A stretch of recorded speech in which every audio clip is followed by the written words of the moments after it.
All right. Good morning, everyone watching and listening. I am your Cougar sideline reporter, Yvette Sanchez, and I am here with Sports Information Director Jesse Munoz and head football coach Ted Iacenda. How are you guys doing this morning? Awesome. Thanks for having us. Good morning.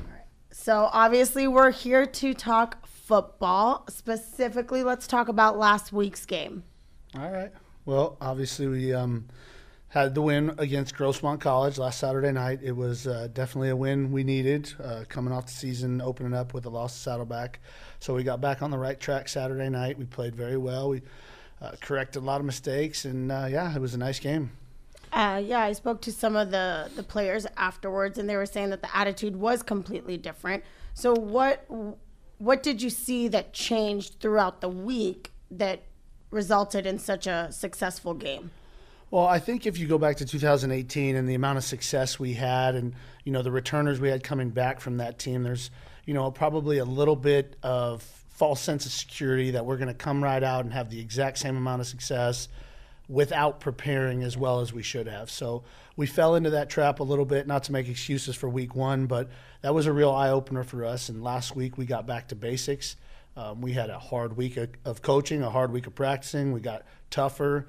And we had a lot of great leadership kind of evolve from that loss. So it started in the week of preparation after that loss, and, it all culminated on the field on Saturday.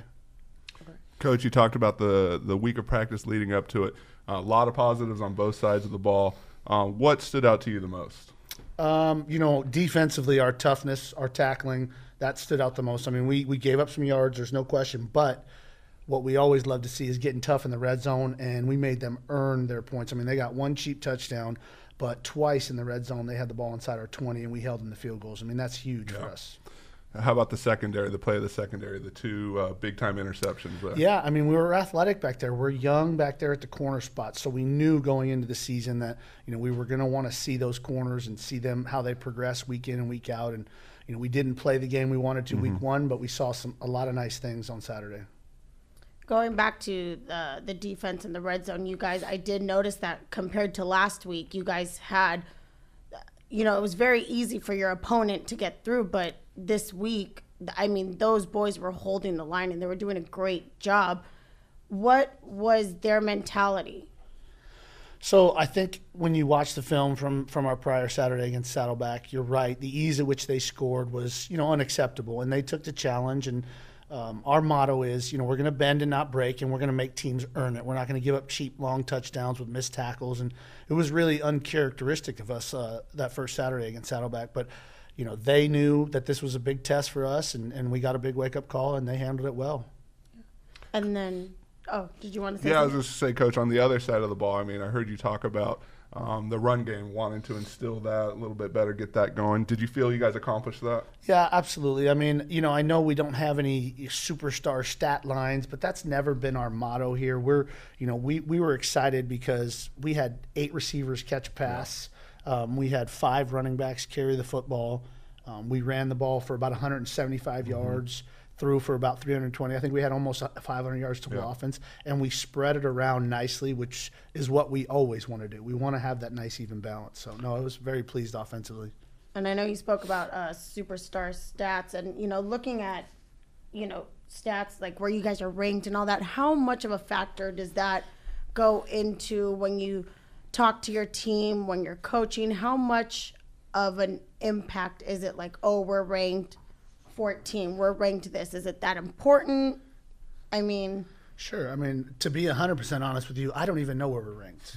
I could care less where we're ranked, because this is not a national organization like the NCAA or Division I football where you have eyes on all 108 teams. The teams that get ranked across the country are doing well that's at the time, but nobody has seen teams in Kansas, teams in Texas, teams in California. So it's real. It's mythical. It's fake, and I tell the boys that all the time. What we should be concerned about is us and how we prepare and how we execute, and all the other things will take care of themselves. Right. Coach, going back a little bit more on the offensive side of the ball, so quarterback play, Armani Eden, another strong game. Talk to me a little bit about the improvements, the progressions you saw from him, And like you said, was able to spread the ball a lot, but his connection with Lonzel Henderson in particular. Well, Alonzel is a tremendous talent. There's no question about it. And we are, as we're finding out and what we thought, we are very talented in the wide receiver group. There's no question about that. So I was pleased with Armani's play on Saturday. There's no question. He improved in a lot of different areas, most notably decision making, his ability to scramble when things aren't there instead of forcing it into 2 and 3 coverages. I was pleased with that. Decision making, he got better on the whole. Obviously, there's still a lot to clean up. There's no question about that. But if he can move his eyes and he can progress, there's going to be a lot of weapons for him to get the ball to. Absolutely. A couple of the other guys, Romello Cook, talk to me about him.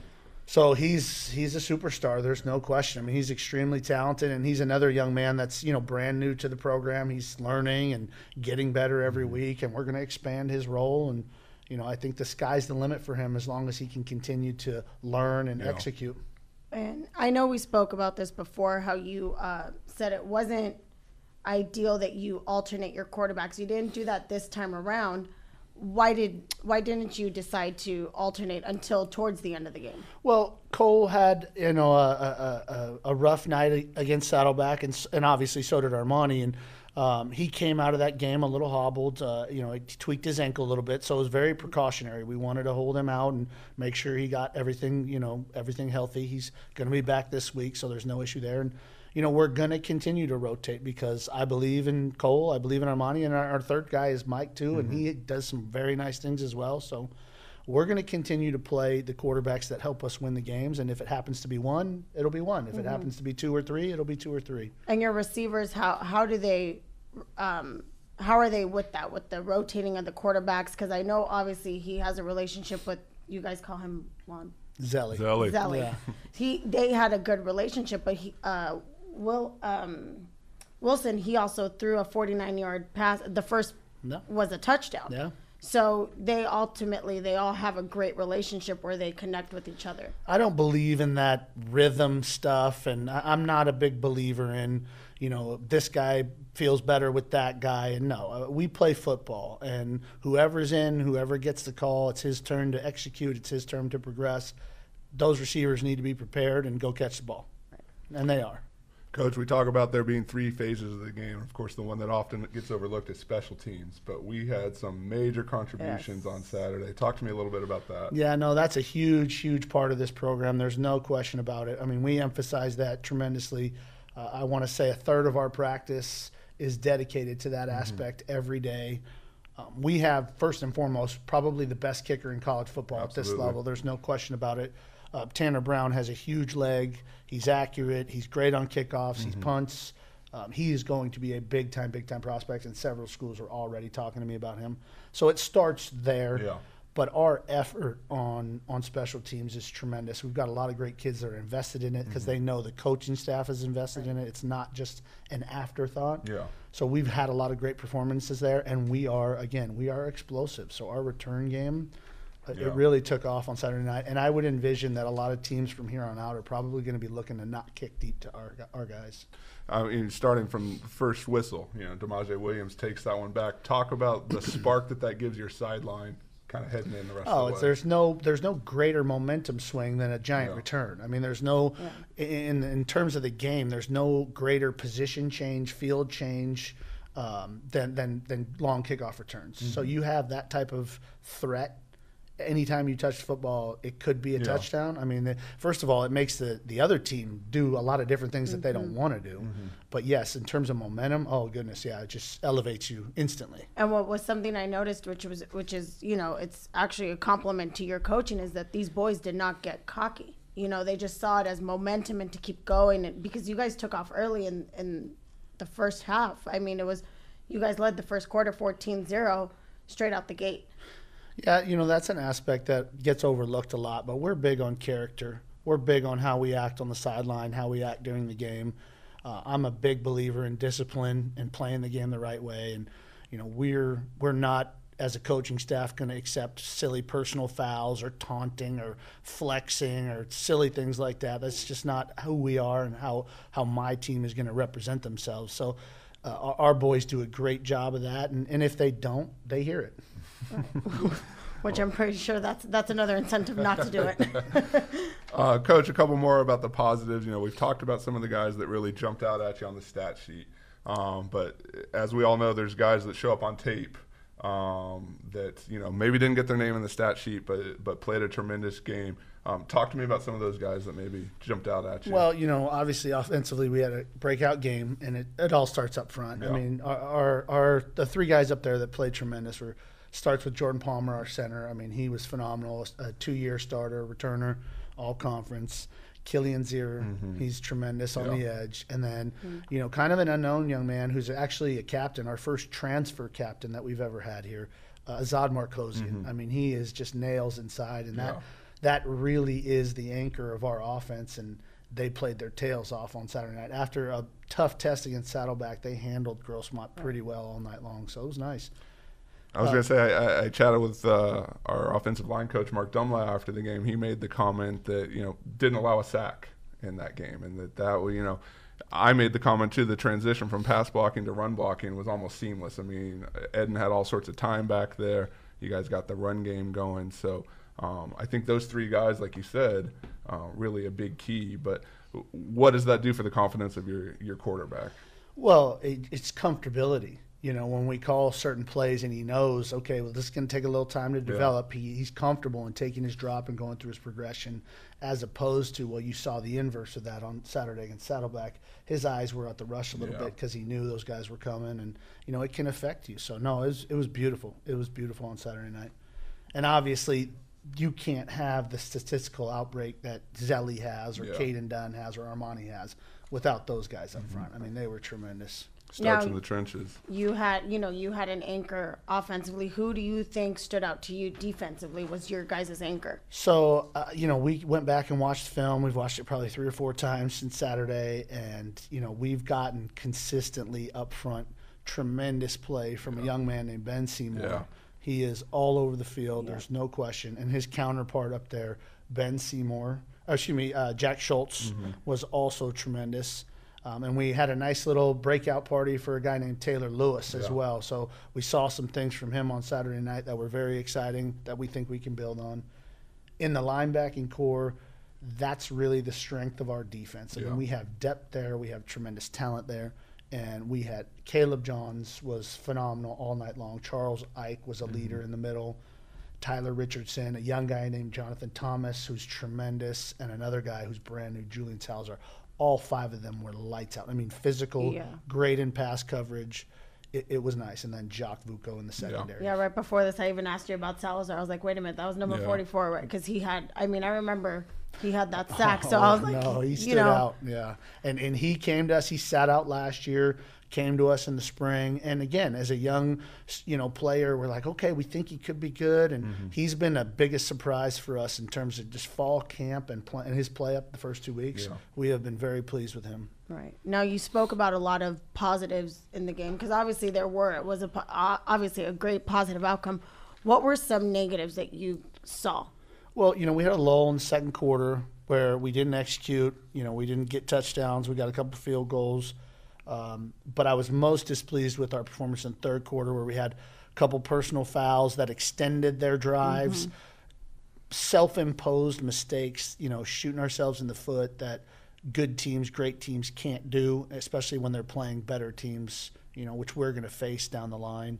So we're going to clean that up. We're going to talk about that a lot today. And but that was really the key, I think, learning coaching point that we're going to talk about from Grossmont. Got it. So lots of good stuff on Grossmont. Obviously, you got the big win. We're 1-1. But turning the page, looking ahead to Santa Barbara, what do we know about Santa Barbara? What do they like to do? They're very balanced, run and pass. They're in the lower conference. They're in the American Conference. So this is one of our crossover games. Yeah. We only play one a year. They're our opponent. We know they're good up front on the defensive line. They're getting good running game out of the offensive side of the ball. In my opinion, they're going to probably look to shorten the game because obviously I think we're a stronger opponent. Yeah. They're going to probably try to run the ball just to shorten the game, get the clock moving, and keep their guys from having to play 100, 150 snaps. Yeah. So that's our opinion going into this game plan is we're going to have to stop the run, and then obviously offensively we're going to protect, we're going to have to execute, take care of the football. And the key in a game like this is don't take them for granted, and so we're going to harp on that this week hard. I mean, we're going to hammer the boys about, just because it's Santa Barbara, just because we scrimmage them. Don't walk into this game thinking they're going to lay down for you. That's not going to be the case. And if you don't play well, it could be a game. Sure. Right. But real quick, you mentioned the scrimmage, and you have gotten a chance to see them, and they've gotten a chance to see us. Does that factor into your preparation at all, or? I don't think so. We were scrimmage partners probably about 6 years ago, and because we get along. I know the head coach very well. We're very like-minded in terms of our goals. And then they just threw this crossover at us the first time we played them, I think, ever. So we decided to continue the scrimmage because we had such a good relationship. And, they come out and just so do we, very vanilla in the scrimmage, not showing a whole lot of stuff. So they're going to be what I've seen from their first 2 games, they're a completely different team than what they ran in the scrimmage. So. Right. Okay. So going into the game for this week, now they're coming off of a big loss. Do the boys know? I mean, are they aware? Do they watch, on their own time? Are they looking at their stats? Are they looking at their games? Yeah, I mean, in the social media savvy era that we are in, these kids don't miss a trick. Right. They know the stat lines. They know the scores. They've seen the film on YouTube or on Huddle or on Twitter, wherever these kids are posting it.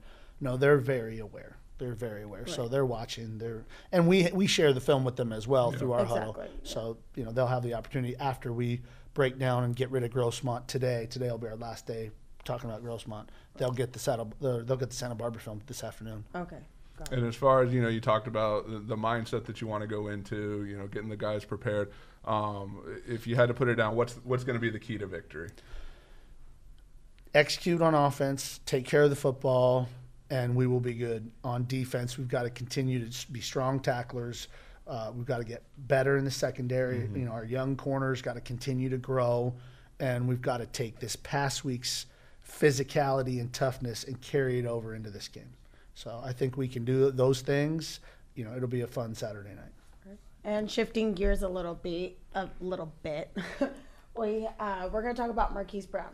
He's been in the headlines. He's a former COC football player. Yes, he has. So how proud are you of seeing him and all he's done? It's endless. The pride is endless. You talk about a young man who is a better human being than he is a football player. I mean, and that's saying something because he's a tremendous football player. But to watch him have the type of success he's having, it's immense pride, and it's not shocking at all. I mean, I texted him that after the first game against Miami. Couldn't be more happy and less shocked at your success, and nobody deserves it more than you. Continue to be a great person and a great man, and I mean, goodness gracious, the sky's the limit for that young man. And how was it like having him here when he was, humble, hardworking, positive. I couldn't say enough about that guy. It was an honor and a pleasure to have him here.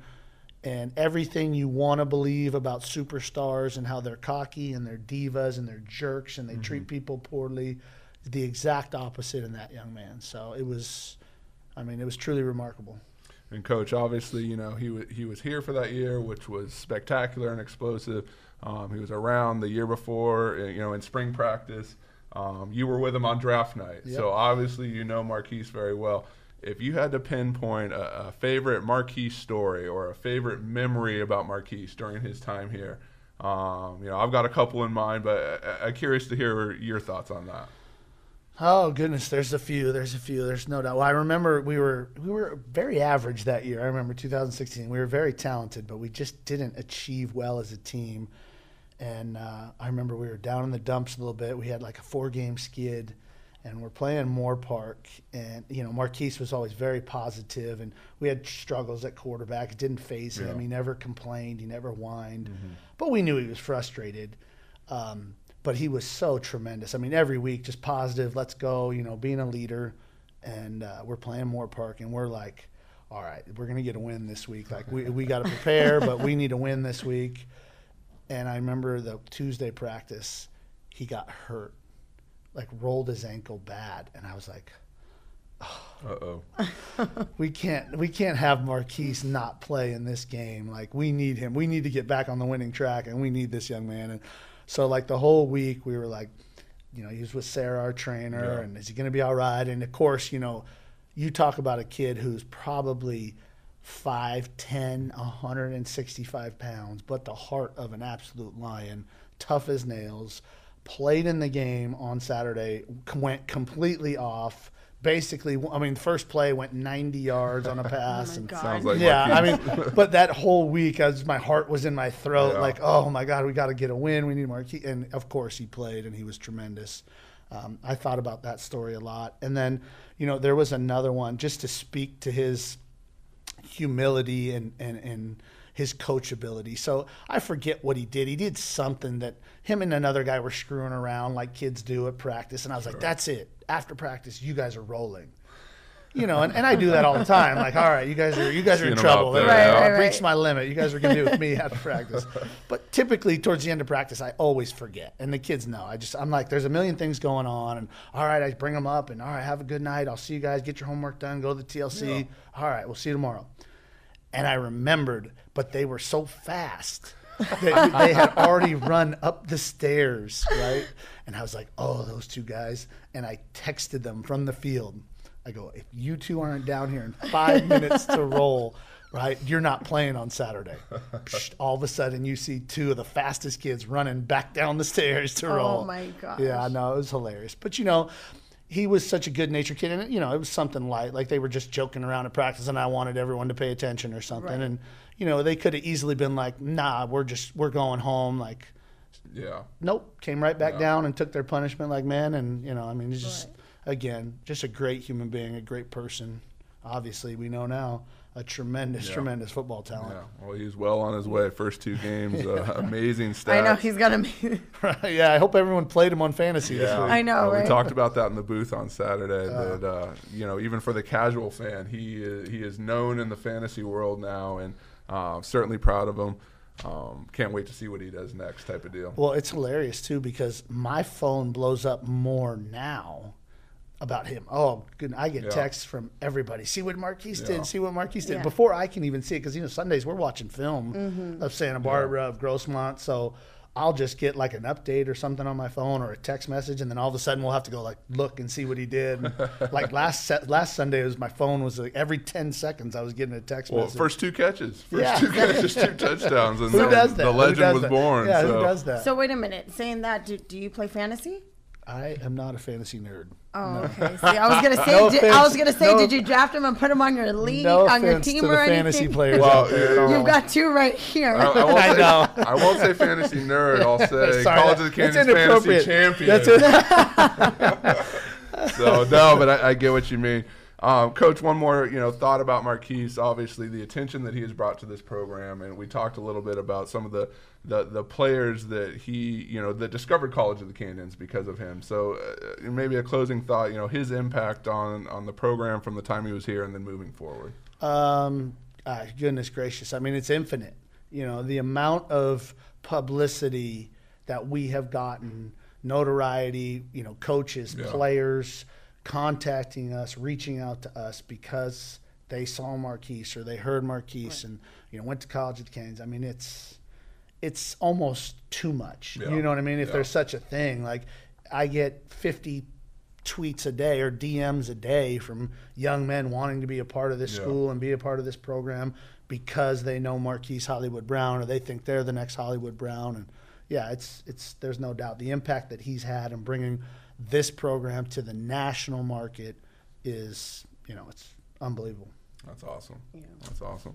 Coach, I think that's all we had today. I think so. I mean, that's it. I got like all the time in the world. Hey, well, then let's go. You pick the next topic if you want to go.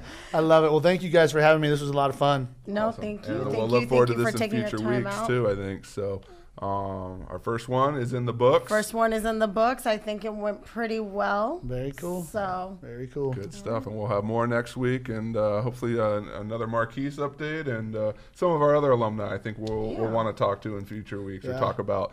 So that'll be something exciting. Yeah, we had a lot of them do well on Saturday, so that'd be a nice aspect to cover too. Definitely. And I can't wait to see how the Santa Barbara game turns out, so we could sit here and talk about that too. Yep.